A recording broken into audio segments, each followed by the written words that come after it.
Pendaftaran bakal calon legislatif atau Bacalek yang telah mengurus surat keterangan catatan kepolisian atau SKCK di Polres Lok Sumawe, Provinsi Aceh, hingga Rabu 3 Mei tercatat tak kurang dari 35 orang.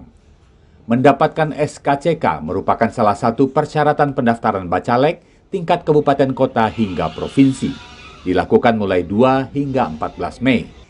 Untuk menghindari antrean dan mempercepat proses, Polres Lok Sumawe pun menerapkan pendaftaran secara online. Namun untuk akurasi data, Kapolres Lok Sumawe AKBP Henki Ismanto mengatakan telah melakukan koordinasi dan pengecekan berlapis ke tingkat desa asal Bacalek, serta Polsek hingga Reserse Kriminal atau Reskrim di tingkat Polres, Kejaksaan, Pengadilan, dan Lembaga Pemasyarakatan. Bagi Bacalek yang pernah memiliki masalah pidana atau masalah hukum lain, AKBP Henki mengatakan SKCK tetap dikeluarkan dengan memberikan catatan. Ini merupakan langkah screening kami memastikan bahwa Bacalek ini tidak ada masalah pidana atau masalah-masalah lain yang terlibat di masyarakat. Apakah kalau ada yang bermasalah tidak akan dikeluarkan? Tetap kami keluarkan. Namun ada catatan di bawahnya yang bersangkutan pernah.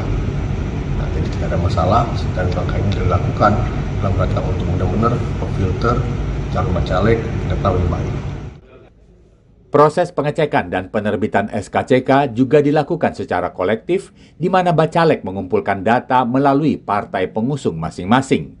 Namun Polres Lok Sumawe tetap melakukan proses bagi pemohon SKCK secara mandiri. AKBP Henki Ismanto meminta masyarakat untuk memberikan informasi apabila menemukan Bacalek yang sedang bermasalah hukum namun tetap maju sebagai calon legislatif. Dari Kota Lok Sumawe, Provinsi Aceh, Trifani, Kantor Berita Antara, mewartakan.